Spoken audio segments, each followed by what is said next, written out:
Hello, everyone, and welcome to Talk Nerdy. Today is Monday, July 19th, 2021, and I'm the host of the show, Cara Santa Maria, and whew, it's been a rough summer so far. I think that, COVID is still nagging. COVID is still very much here.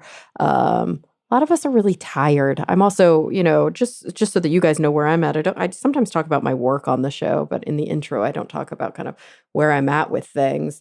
I am pushing through to finish my qualifying examination and my dissertation proposal for my PhD program. And so if you know anybody or you yourself have gone through this process, you know that it can be really grueling. This is one of those important kind of rate limiting steps. And whew, today's a day. It's been a doozy, but I'm really excited about the newest episode. I cannot believe that I've managed to put out an episode every week.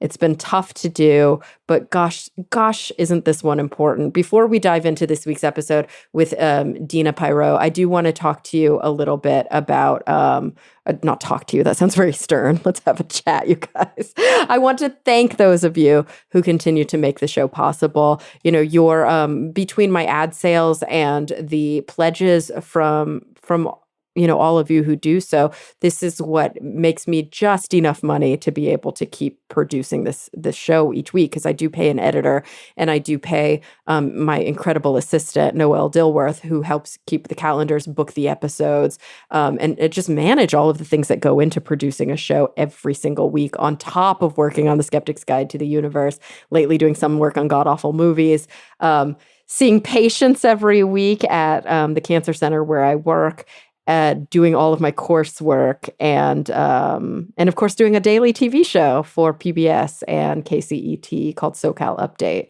about our local California market and some of the important news that's going on there. So, oh my gosh, I need to go to sleep. But before I do want to thank those of you who kind of are keeping food in my mouth and a roof above my head. And they include Mary Neva, Rob Schreck, Pasquale Gelati, Brian Holden, Christopher Pitts, Daniel Lang, David J.E. Smith, Dudas Infinitus, June Sapara, Ulrika Hagman, Robert Christ, Charles Bleal, I think it is. Maybe it's Blell, and many, many, many more. Thank you all so much from the bottom of my heart.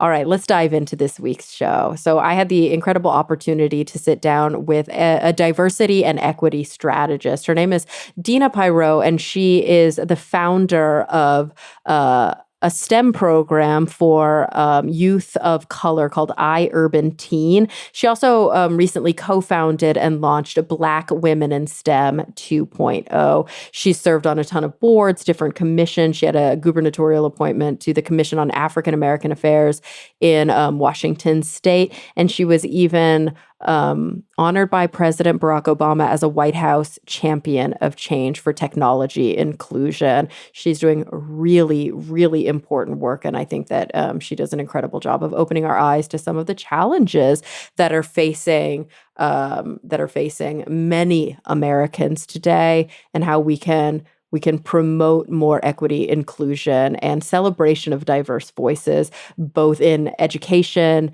and within the workforce. So without any further ado, here she is, Deena Pierott. Well, Deena, thank you so much for joining me today. Thank you for having me. Absolutely. So it is a fine Monday morning that we are recording this podcast. And I, of course, am coming in from Los Angeles. And you are where? In Seattle? I'm up in Seattle, the great Emerald City. Love it. And so between us, there are many miles and many fires, unfortunately, right now. I hate it. I know. Yeah. Is the air pretty clear where you are, at least? Are you able to breathe? Because I know that it's pretty smoky for a lot of people who are in Northern California, pretty much all of Oregon and parts of Washington too. Wow. No, it's perfectly clear here, and I hope it stays that way. You know, I wasn't even aware of all the fires going on, perhaps in Oregon. I just know that last year and the year before, both California and Oregon and Eastern Washington was just inundated with these wildfires. And because of climate change, it's getting worse and worse. This heat, the droughts, it's kind of scary. Absolutely. Yeah, it's a tough time right now for a lot of folks, and we also know that because of climate change, but also because of the social inequity built into our social structures here in the U.S. Um, People of color, people of a lower SES tend to unfortunately get hit much harder by these problems like climate change. And that is the unfortunate nature of the kind of racist structure that our society was built upon. And of course, you are working hard to combat some of these concerns. So I want to dive right in with the work that you do because I think it's really important. I think it's something that I'm not sure that we've taken the time very often on Talk Nerdy to highlight. We often talk about the problems that exist. We don't often talk about the solutions that are available. So, yeah, I'm wondering how to even get started. Tell me a little bit about, I guess, about how you became a diversity strategist. That might be a good place to start. Well, oh God, um, the story goes, I moved up to the Pacific Northwest to Portland from Compton, California, back in the early 1990s. And I instantly felt this thing. I felt othered. I felt this disparity amongst people of color and dominant culture folks here, even though it was this weird sense of liberalism, but it was still not equitable. And so I instantly felt that. I could see it in front of my eyes. I don't know how many times I was called the N word, which never happened to me in public anywhere in California. So when I was working at the city of Portland, I can instantly see the inequities, especially with people of color and them feeling voiceless. I was one that I have always been, well, let's put it this way. I can't fathom not having my voice heard. I have that much confidence where I am going to be a presence in a room. I don't care what color I am.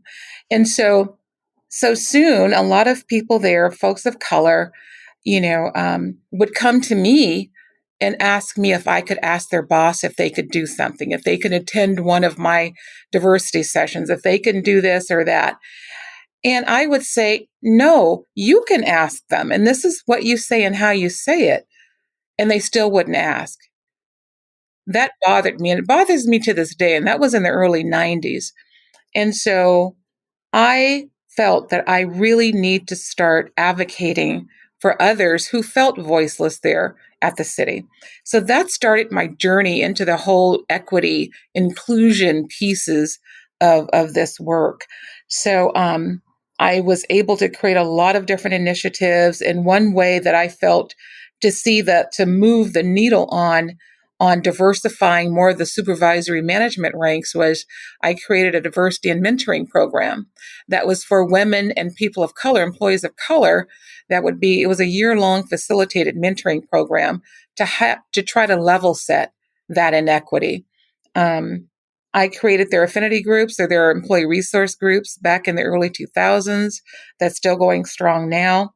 So, one of the things that it taught me, Cara, was early on that I'm an entrepreneur. Entrepreneurs always look at things to fix and create something to fix it, to fill this void. Um, so it wasn't until the early 2000s I realized this need to come in and change and create things consistently, especially into structures like government, which, everything moves like a snail's pace, which just about drove me crazy. But that's when I started realizing I was an entrepreneur, was those kind of experiences. So anyway, those roles kind of led me into working as a commissioner here in the state of Washington. So I served on the governor's commission on African American affairs for about 6 or 7 years. And I'm kind of segueing into iUrban teen. And so, and so on that commission, all of our ethnic commissions were talking about the opportunity gap, especially for male youth of color who were being marginalized, disenfranchised, falling through the cracks, not having a clear pathway or support mechanisms in place. And so at the time, I was living in Vancouver, Washington, so Southwest Washington, and I immediately started thinking about what can I do to put a dent in this? So a lot of our families, I learned about the Running Start program, where the Running Start program is where students in high school in their junior year can go to both high school and the local community college. So by the time they graduate high school, not only are they graduating with a high school diploma, but also with an associate's degree. Oh, I love that. I did something similar to that for my senior year of college, but it wasn't a formal program. It was just some, I think, creative and angsty teen frustration. Yeah, I mean, I think I remember going with my mom to our guidance counselor at my high school, and I was, smoking a lot of weed. I was like frustrated with school, and I remember just going and being like, I'm leaving. I can't do this anymore. I only have 2 credits left. I'm really frustrated. Like I'm hating my classes. Like I think I might drop out and just get a GED. And they were like, no, no, no, you're not doing that. And so they did. They offered me a creative solution, which was that the 2 credits that I had left in high school, I could actually take at the collegiate level. And during my senior year, it was also my freshman year of college. And they said, take a full load on top of that, and we'll give you high school credit for those classes. And, but you'll also have a year of college classes under your belt just at the local community college. And it was probably the best thing I could have done for myself at that time. It kind of saved me. Wow, that Yeah. sounds great. Mhm. You know if they still do that? Do they still I have don't that know because program? I don't even know if it was a structured program. I was living in Texas at the time, and it was just, I guess, a flexible thing that my high school offered to me.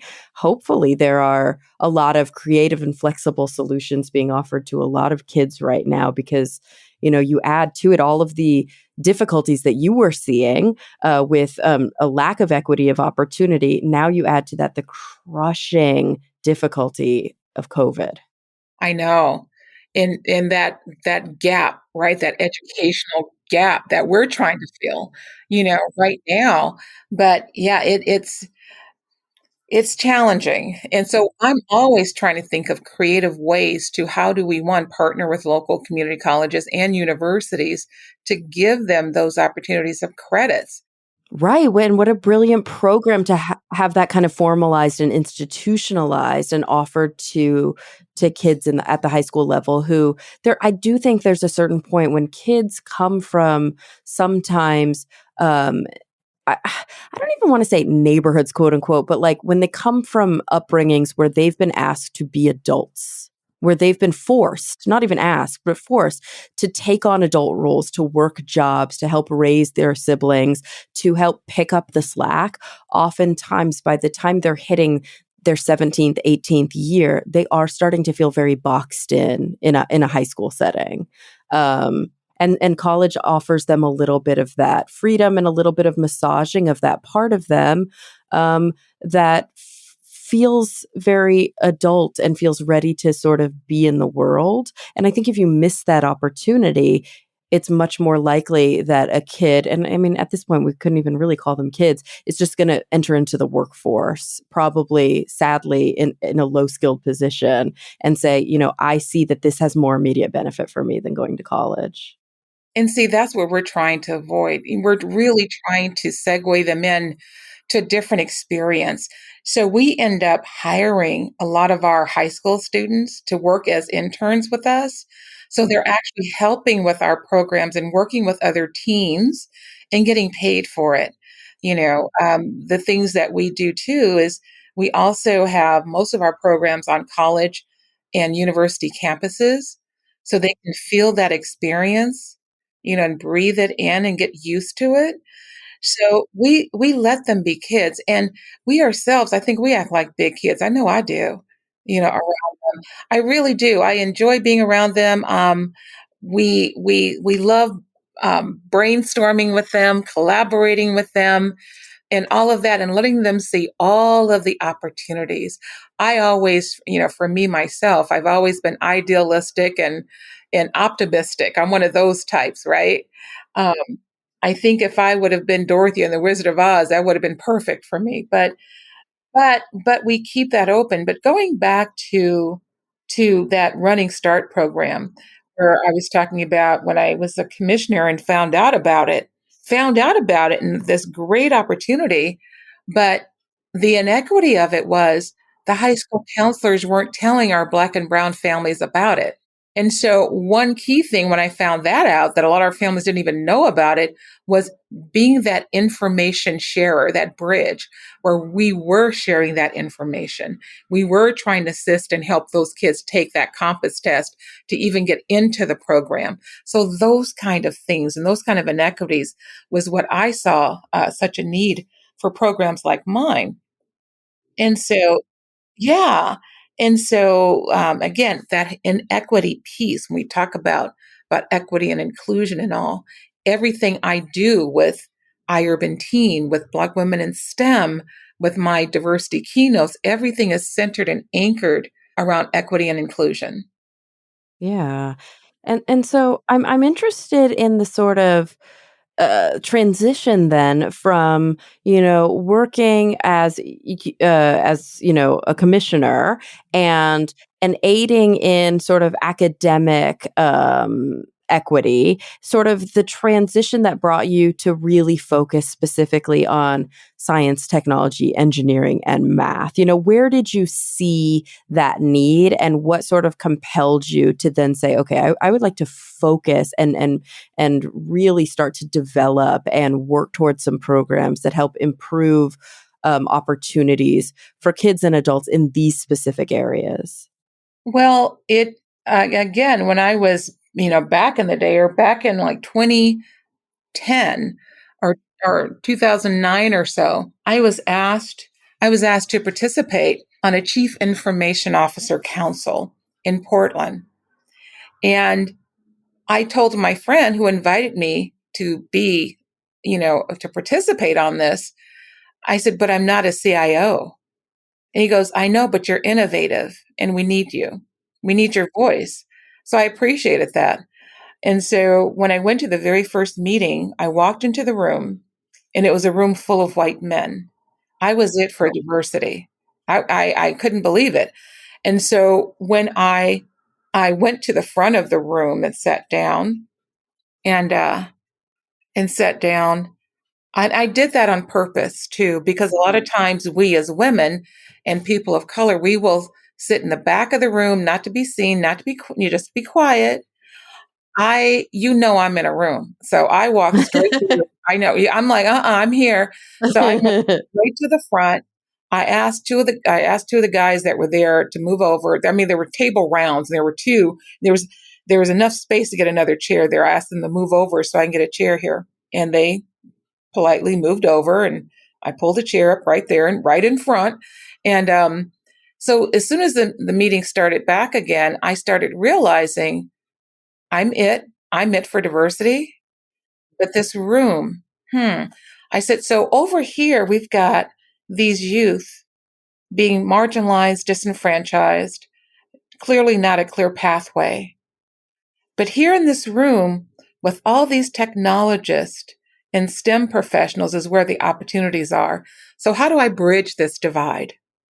And so 6 months later, with the help of some of those men in the room, I launched iUrban Teen, on the campus of Washington State University in October 2011. We're coming up on our 10th year anniversary in October. And I knew from the very first event that we had to keep going because there was something magical that I saw happening. I ensured that we had engaging, hands on, fast paced activities because I knew I had to grab them quickly.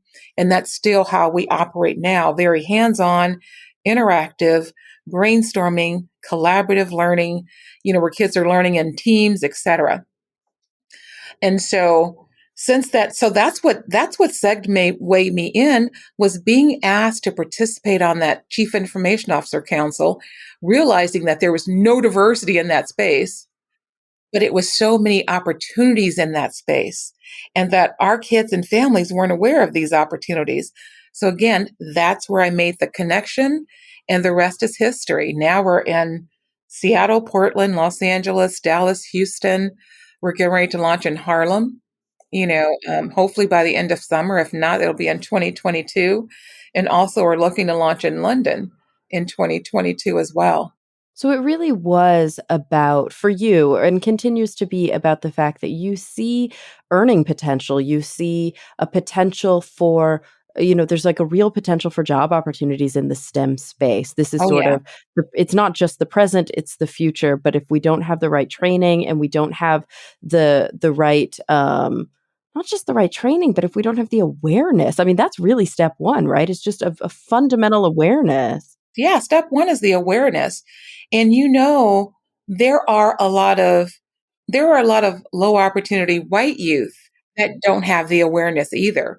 And so even though we have an intentional reach to male youth of color, more than 50% of our student population now are girls.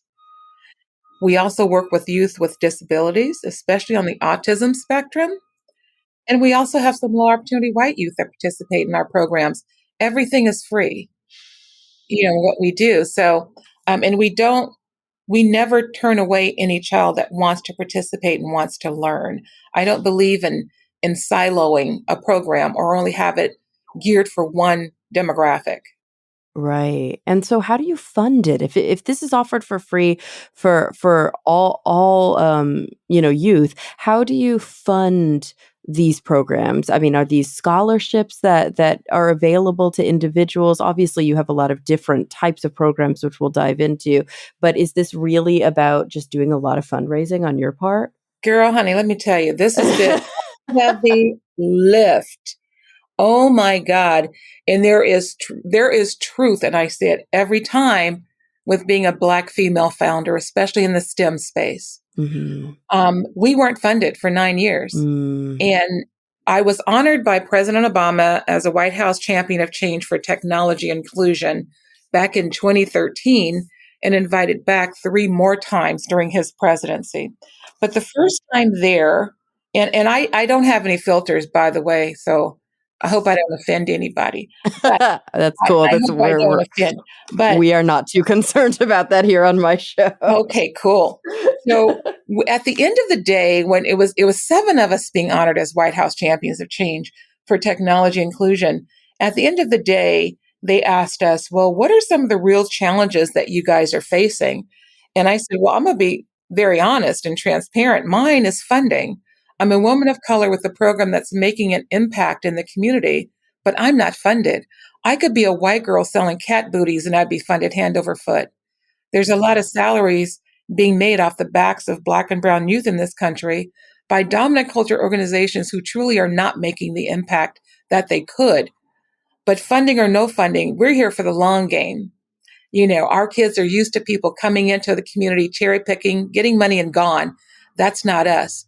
I could pull a rabbit out of my hat like nobody can. And Cara, I was pulling rabbits out for 9 years.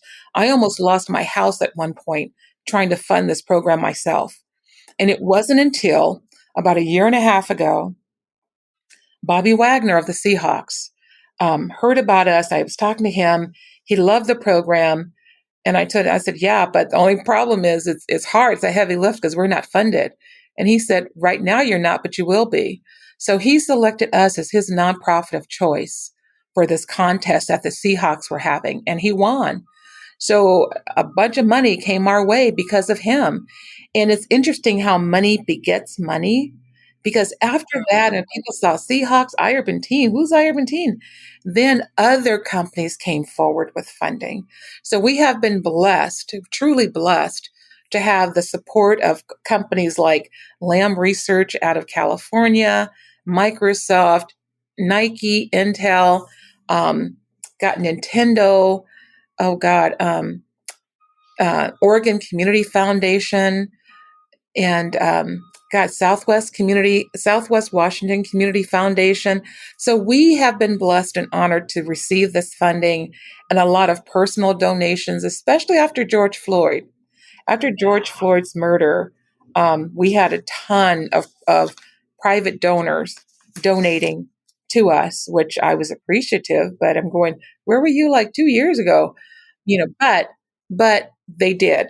So I am finally was able to hire staff because it was just me doing all this, being the Pied Piper for so many years. But I was determined. I was determined to push this program through because I could see the impact, Cara.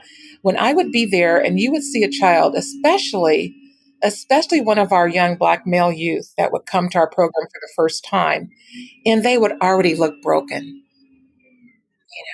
They would already look like they have the weight of the world on their shoulders. Even though they're like 14, 15, 12, 16, 12, 12. Oh 11, 12 years God. old. And that's why I said, I don't care. We're going to keep doing what we do because they feel comfortable, they feel safe within our program, and we honor them. We truly do. We never call our student population at risk or any of those things. I say historically excluded, Yeah. but I also say the only label I have for them is brilliant. Ugh, I love that. And I think that that is so important. And I've been seeing a growing movement for that online, for sort of even just changing the very basic turn of phrase that we Yeah, use to take the onus off of. Like, I remember seeing a meme that was going around where it was like, maybe instead of talking about imposter syndrome, we should be, maybe it's not that I, as a young woman of color in STEM, have imposter syndrome. Maybe the issue is that I've been historically excluded. Maybe the issue is that I've been made to feel like I don't have space here, made to feel like I don't have a voice. How else am I of course going to feel? And so you're right. I think this idea of like at risk, it puts the onus on the kid yeah. as opposed to saying At historically yeah, excluded. at risk, underprivileged, all that stuff. It's like you expect to see some child that's like starving somewhere and or whatever. And I'm like, that's not our kids. And that somehow, like, the kid or the kid's family is choosing to do something to keep themselves in some kind of way, as opposed to the fact that, like, no matter what they do, there are structures in place, that are promoting this continued disenfranchisement. And that thing of that words and labels can be so strong, right? And they can have such a negative impact. I always say you lift up communities, help lift up that community.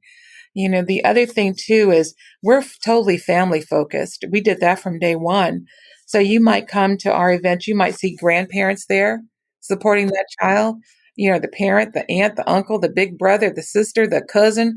I always say you honor the families by inviting them in. So, because we didn't have funding for so many years, it was the families that saw the value, that were there helping me whatever way they could, getting those kids there and continuing the conversations. So the parents were and families were learning right along with the student. And there have been several parents and adults that have gone back to school because of something they learned, by participating in iUrban team. So tell me a little bit about what's actually going on within the program. So we talked about, these struggles for funding, but then, beyond that, that's happening obviously on the back end that the kids aren't necessarily able to see. What is it that the kids see when they discover iUrban Teen and they start to engage? Oh, wow, they have. We want to first make sure that they have a fun experience in learning. And I always do think that's kind of like a multi-tiered approach to learning. One example is because we have so many programs. We have our iEngineer program that's a multi-year pathway for Black and Indigenous youth into engineering careers. We have our iBuild program, which is advanced manufacturing and supply chain because we're more than just a coding program. We do have coding, but we have cybersecurity, we have writing, both creative and technical writing programs. We have our I Speak program, which is the art of public speaking. That's one of my favorites because Cool. once they get that confidence build in speaking and speaking in front of a group, in front of a class, you know, it's very important. You can see the confidence boost all along the way for them. But ours Yeah. is a different tier to it. Yes, it's the art of public speaking and all that and skills, But tier two of that is using your voice for conflict resolution, using your voice for interviewing and negotiating. So those life skills, too, that stay with them. We have our music and math program, which is a different way at looking at math. They're learning and creating digital beats, but learning the math in that beat as well. So looking at math differently. Um, we have another program that I love. It's our IMAP program, which is GIS mapping and machine learning attached to a research project. So the first cohort we had was IMAP Health, where I told Microsoft and Cigna, not only are these kids going to be learning these technology tools of GIS mapping and machine learning and data analytics, but they're also going to be researching a health disparity that's affecting their families and their communities. We had them focus on diabetes, because I said they're going to be researching this and understanding it, and then also looking at how can I change the narrative of this, which is very important. So we had our IMAP environmental, which we had them focus on climate change. Right. So now the next cohort, which will be live because everything was virtual before, this next one is going to focus on sickle cell, which is also a health inequity because there's not enough dollars going into the research or funding for sickle cell because it's a Black blood disorder. Right. So, so everything that we do is interesting. It's deep, but we make it a fun learning experience for them, for both middle school and high school.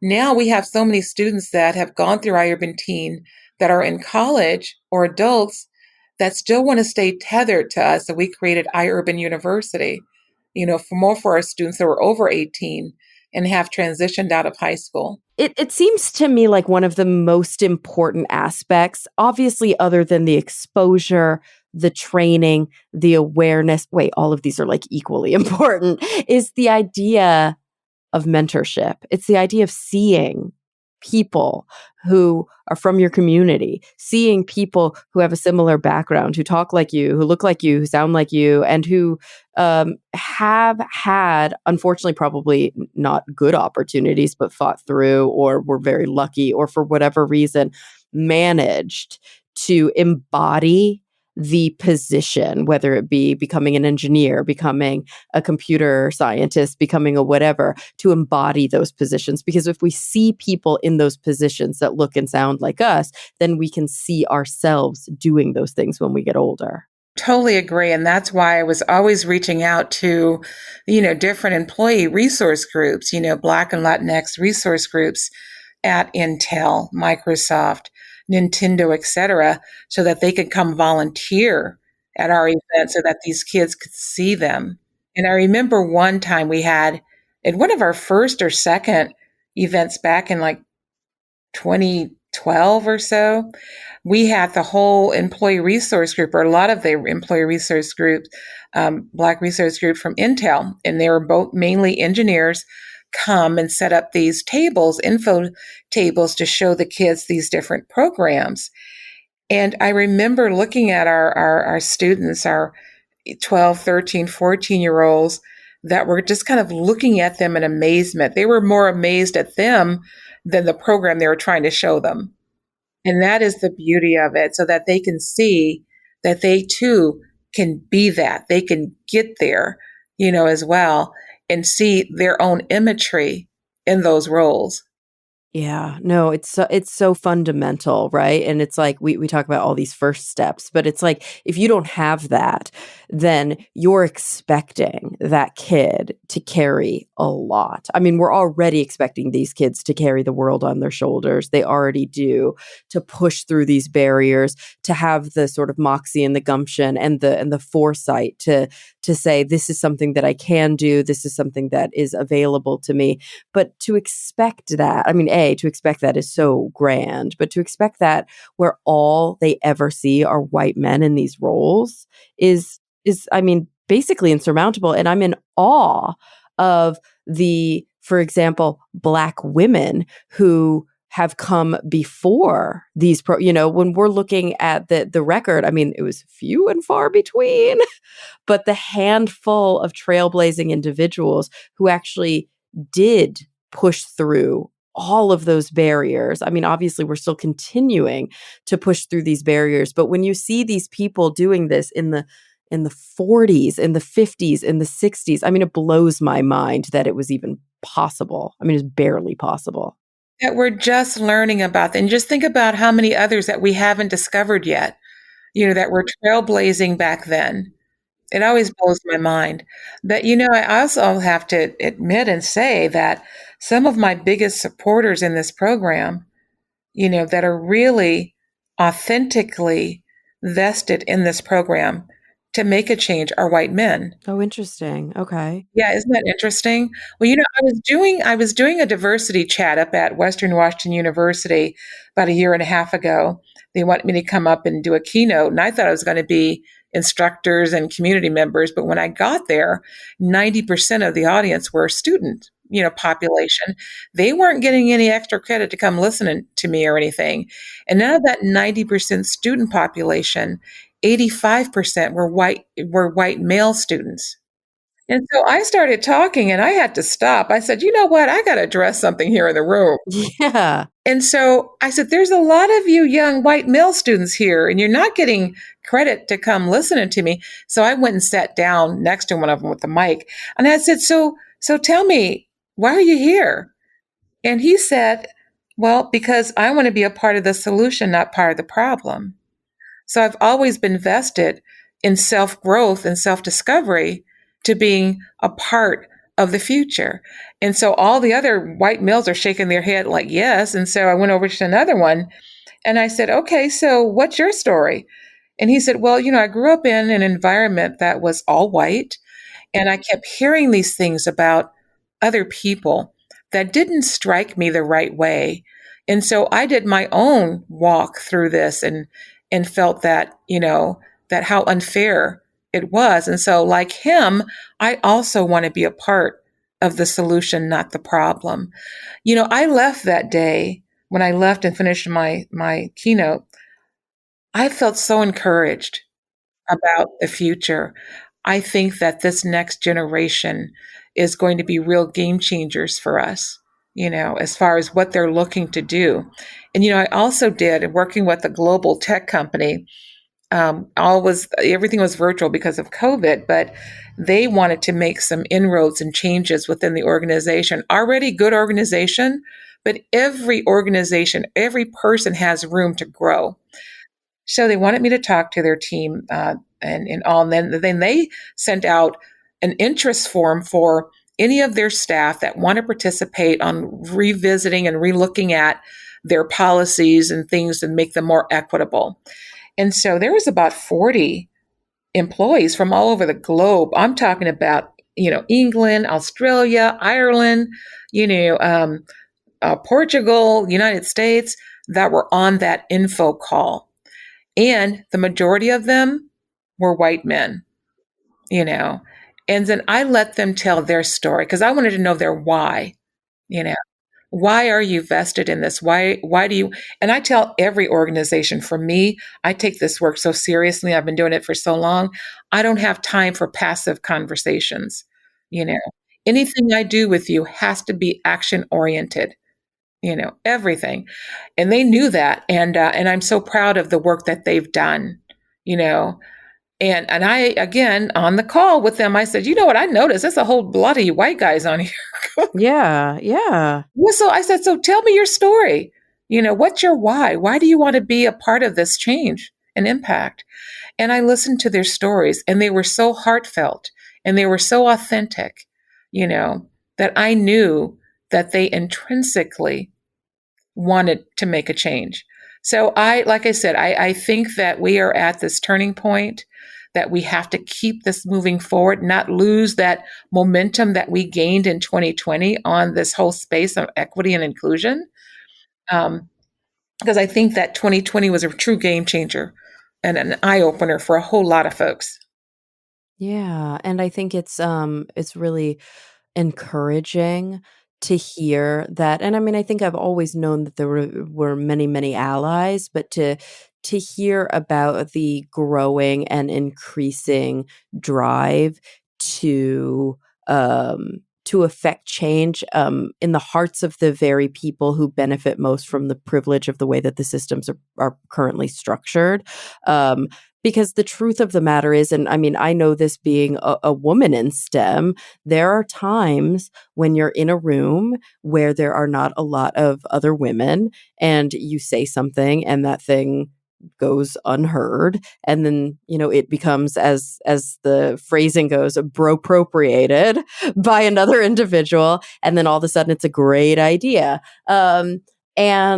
And we know that because by the very nature of the structures being continuing to be held by individuals in power, and that those individuals have long been, unfortunately, white men, that until the very people in those positions of power, like there's two ways to go about this, right? It's to usurp that power, or it's to work with the stakeholders to change the makeup. It's to change the makeup of the boardrooms. It's to change the makeup of the council. And I think that obviously a much more accelerated path to equity of opportunity is that we're affecting change from both sides. Yep, yep, from both sides.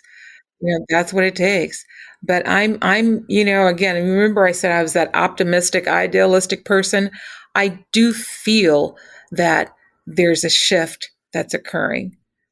We just have to make sure that we keep moving forward and not be afraid to have these conversations, and that we ourselves as women and people of color, how do we make sure that our voices are heard? You know, because it can be scary when you're the only one in a whole group, right? In a whole dominant culture, male-centered group.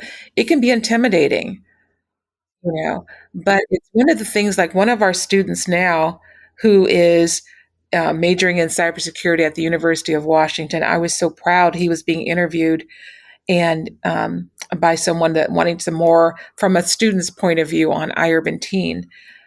And she called me and said that you'd be proud of him. He said that Miss Deena teaches us how to be in a room when no one else looks like you and still be confident. Right. Yeah, because I mean, that's the sad thing, but there's gonna be a lot of times where that's necessary. That's so many times. I can't see another generation suffering in silence and not being and being afraid to speak up and advocate for themselves in the workplace and in life. Yeah, and so, you've put so much effort into this area, this cross section of need that you saw in sort of in young Black boys.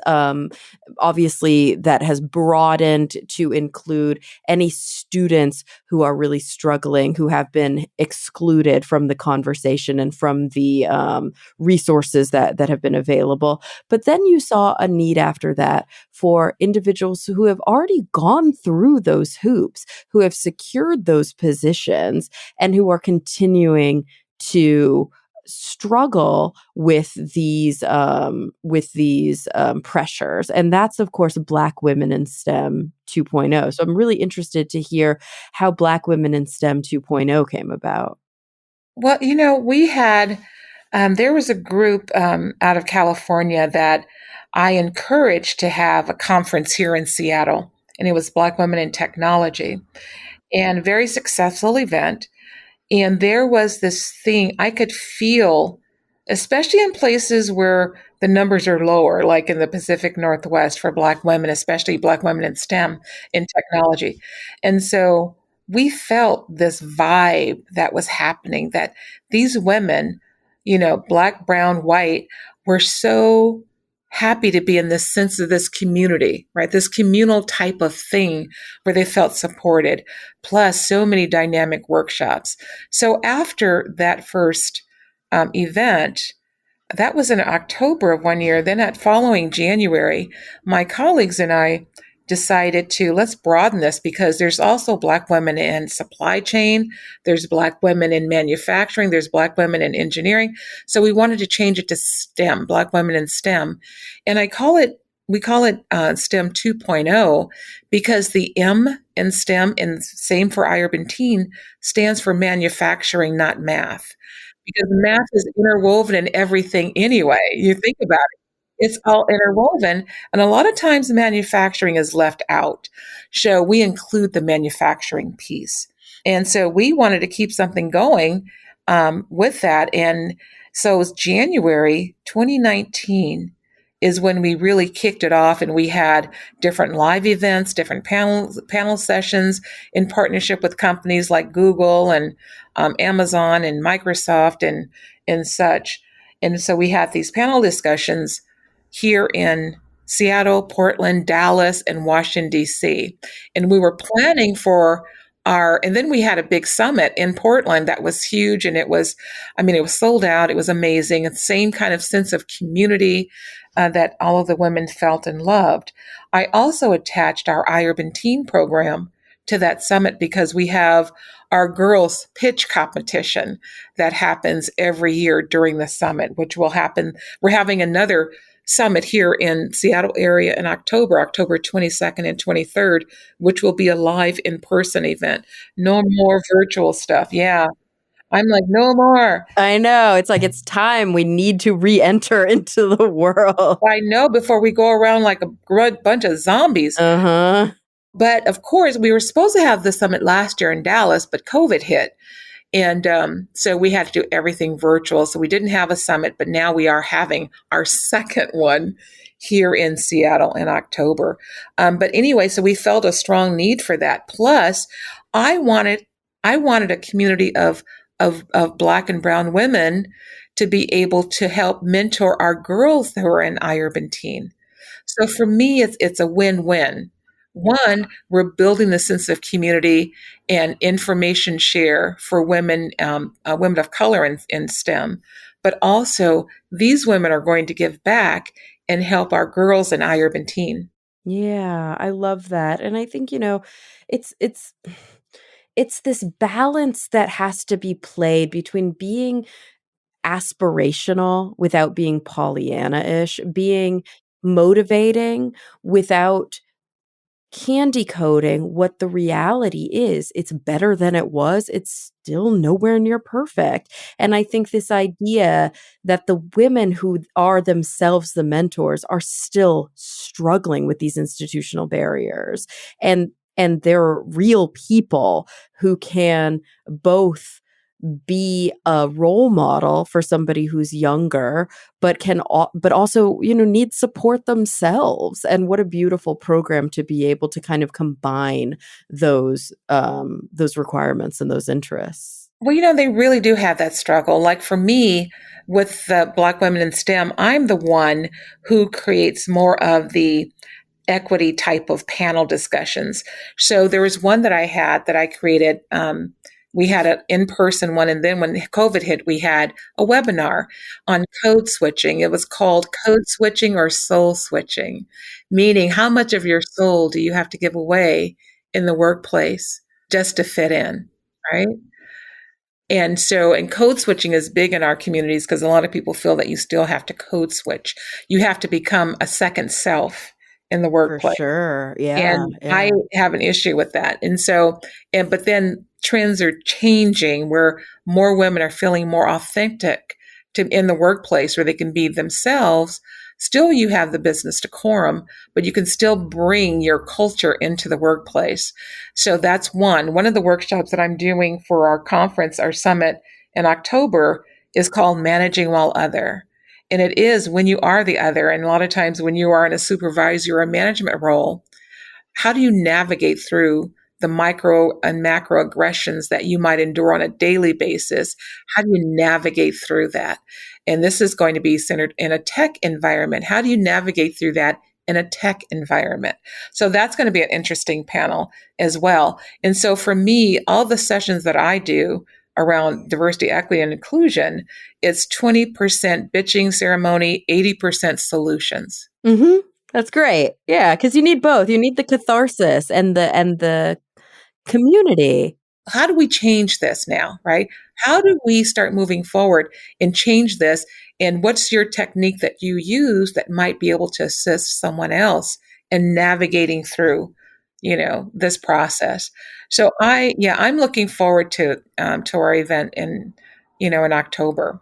I love that. And I'm so glad that we were able to take the time, not just to talk about the need, but also some of the incredible programs that you are making available and fostering, both between iUrban Teen and Black Women in STEM 2.0. I'm wondering, Deena, if there's anything that we haven't covered in this time that we've spent together that you wanted to make sure we got out there. What I do want to get out there is, I'm gonna do some shameless promoting here, because we're so excited. Myself and my other founding members of Black Women in STEM 2.0, we're so excited about this event in October that I'd love to share. If anyone would like to attend or be a sponsor or whatever you want to do, look us up. You can find our information on our website, which is BWI STEM, short for Black Women in STEM.com, BWISTEM.com, and then click on the tab that says 2021 Summit, and all the information is there. Also, if you are in Seattle, Portland, Los Angeles, Dallas, Houston, or Harlem, if you would like to volunteer with us at iUrban Teen, you can learn more about us and fill out the volunteer form at iUrbanteen.org. Oh, good. So yeah, if you are hearing this, you're getting inspired and you want to get involved, that's exactly how you do it. Well, well, Deena, before we go, I ask all of my guests the same two closing questions, and I'm definitely interested to hear your responses given the work that you do. They're sort of big picture questions. So are you ready for them? I guess so. All right, we'll see. All right. So I want you to think about the future, and you can do that in whatever context is relevant to you. It can be the future of the work that you do, the future of, the community, the future of the globe, the cosmic or much larger future. Whatever kind of makes sense to you in this moment. The first Mhm. question is, what is the thing that keeps you up the most at night? The thing you're most concerned about, the thing you're most worried about, maybe even a little bit pessimistic, or could even be a bit cynical about. But then on the flip side of that, to kind of bring it to a lighter place, the second question is, what are you truly sort of authentically hopeful for? What are you optimistic about and looking forward to?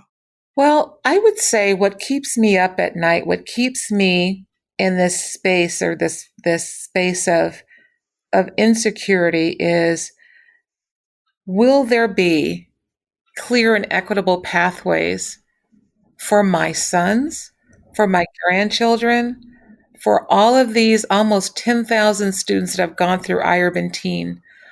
Are they going to thrive well in their lives, in their futures? Are they going to be treated equitably? Those are the things that I worry about, in with our students. I don't worry about me so much as I worry about clear pathways for them. That's why I keep fighting this fight, even when we didn't have funding. Trying to continue to build that yellow brick road for them.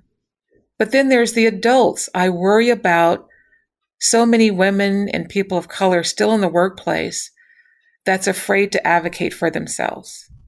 You know, I think about the future for them, and what does that look like?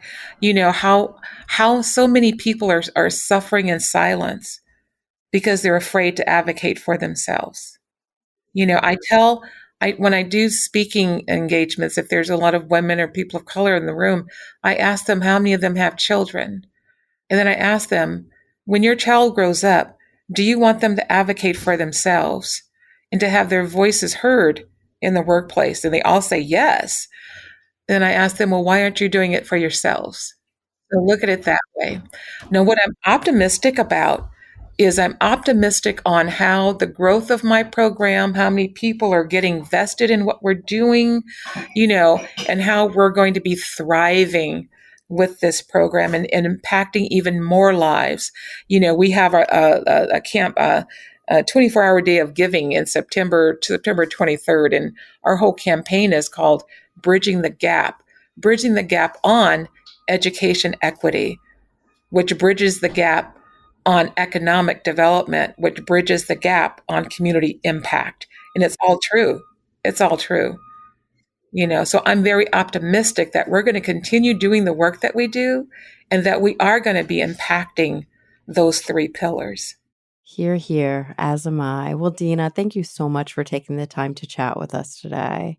I thank you. This was fun. And I do talk a lot. So, No, I'm glad. I love a guest who talks a lot. It means I have to do a lot less work. oh, girl. Well, thank you for inviting me. I look forward to more conversations with you and all. Yeah, I definitely look forward to collaborating, a continued collaboration in the future. And everybody who's listening, of course, make sure that you check out the show notes for links that Deena mentioned on the show. And thank you to everybody who's listening for coming back week after week. I'm really looking forward to the next time we all get together to talk nerdy.